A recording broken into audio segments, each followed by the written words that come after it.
तो सुनिए महाराज, मैं अपने प्रथम वरदान के साथ अपने पुत्र भरत के लिए अयोध्या का राज सिंहासन मांगती हूँ। महारानी कैकेयी,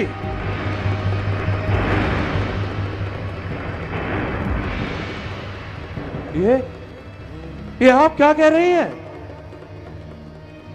कल राम का राज्य अभिषेक होना निश्चित है। सभी तैयारियां हो चुकी है, सभी लोग प्रतीक्षा कर रहे हैं। परंतु अभी हुआ तो नहीं है।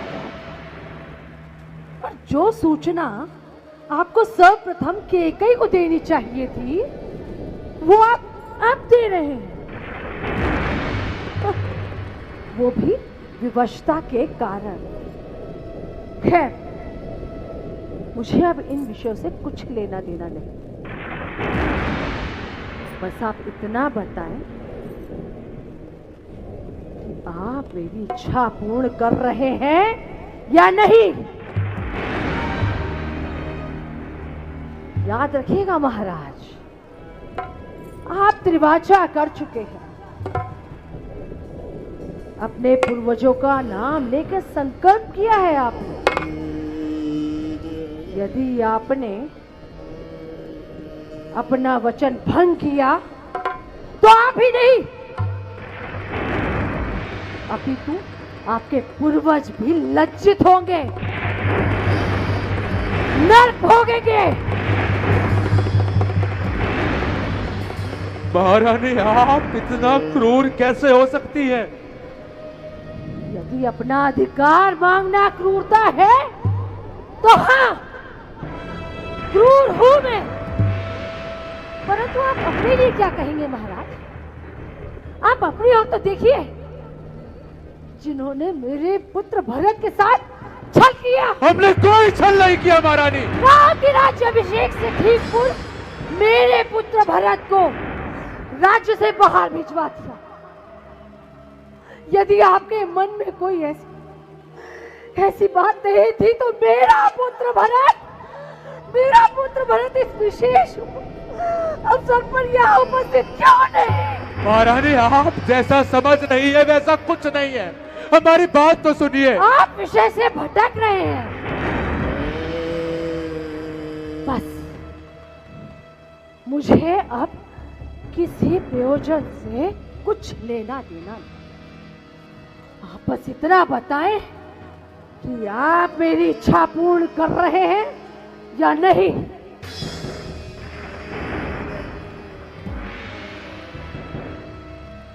यदि आपकी ऐसी इच्छा है तो ऐसा ही होगा कैकेयी। आप किसी को बुलाएं जो कुछ ही समय में आरंभ होने वाले इस आयोजन को स्थगित करा सके।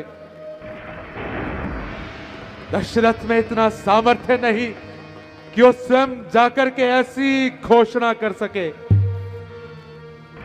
इतनी भी शीघ्रता किस बात की है महाराज? अभी दूसरा वरदान मांगना तो शेष है, वो तो मांग लेने दीजिए। मांगिए, मांगिए, वो भी मांगिए। दशरथ भी तो देखे कि आप हमें दूसरा आघात क्या देना चाहती हैं। किंतु प्रथम वरदान के लिए अभी आपने हाँ नहीं कहा। भरत को राज्य देने का वचन तो दीजिए। दिया। हम वचन देते हैं कि भरत के अयोध्या आते ही उनका राज्य अभिषेक हो जाएगा। उचित है महाराज, उचित है। तो अब मेरा दूसरा वरदान है। शीघ्र कहिए महारानी, कहीं आपके वचनों से पूर्व मेरे प्राण न निकल जाए। तापस भेष विशेष उदासी 14 बरस राम बनवास। तो सुनिए महाराज, मैं दूसरे वचन में राम के लिए 14 वर्ष वनवास चाहती हूँ। महारानी कैकेयी, होश में तो हो, होश में तो हो।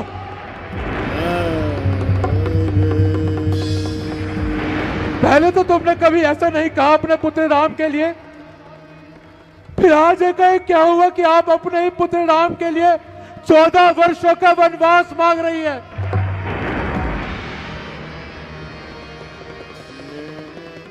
महारानी इतनी कठोर न बनो, अपने शब्द वापस ले लो। आखिर राम ने तुम्हारा क्या बिगाड़ा है? अरे अपनी मां से अधिक प्रेम उसने तुमसे किया और बदले में तुम उसके लिए।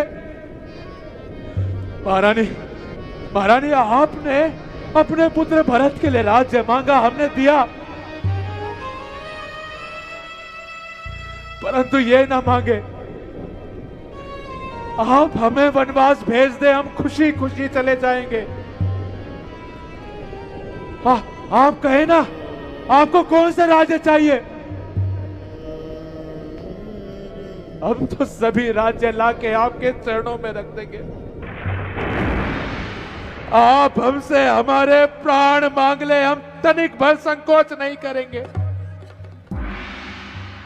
परंतु हमसे हमारे पुत्र राम को अलग न कीजिए,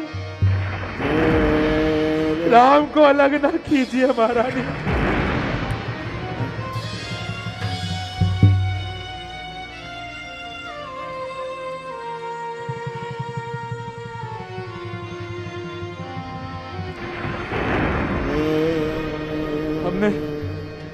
हमने कभी नहीं सोचा था कि हमने एक सर्पनी से विवाह किया। नहीं, पहले तो आपने कभी ऐसा नहीं कहा राम के लिए, फिर आज कहीं क्या हुआ कि कहीं अवश्य ही ये कोई और बोल रहा है कि कहीं अवश्य ही तुम्हारे अंदर किसी आत्मा का वास है या तुम किसी के वश में हो। तो मैं किसी के वश में हूँ और ना ही मेरे अंदर कोई आत्मा का वास है। आप ही बताएं महाराज दशरथ, क्या अयोध्या का राजा झूठा है? बताएं महाराज दशरथ, क्या अयोध्या का राजा झूठा है? यदि आपने राम को वनवास नहीं भेजा, उसे राजा बनाया, तो मैं विष पीकर अपने प्राण त्याग दूंगी।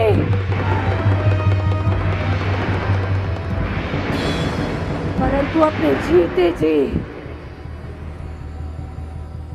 कौशल्या को राजमाता बनते नहीं देख सकती, नहीं देख सकती।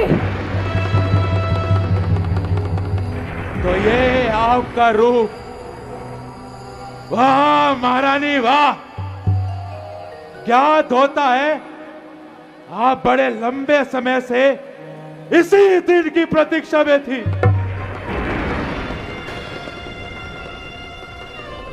जिस प्रकार शिकारी अपने शिकार को जाल में फंसा लेता है, ठीक उसी प्रकार तूने मुझे अपने प्रेम में फंसा लिया और मेरे प्रेम का शिकार कर दिया।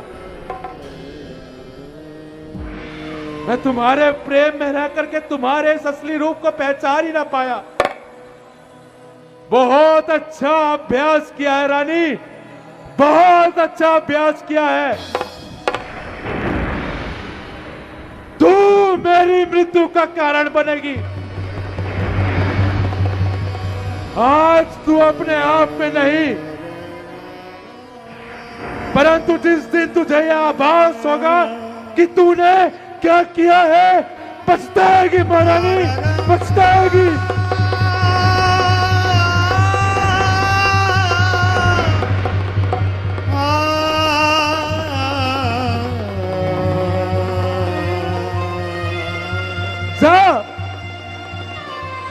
ये वर जो तूने मांगे, खुश होगी तू आज। पहला भरत को राज्य, दूजा राम वनवास, दूजा राम वनवास।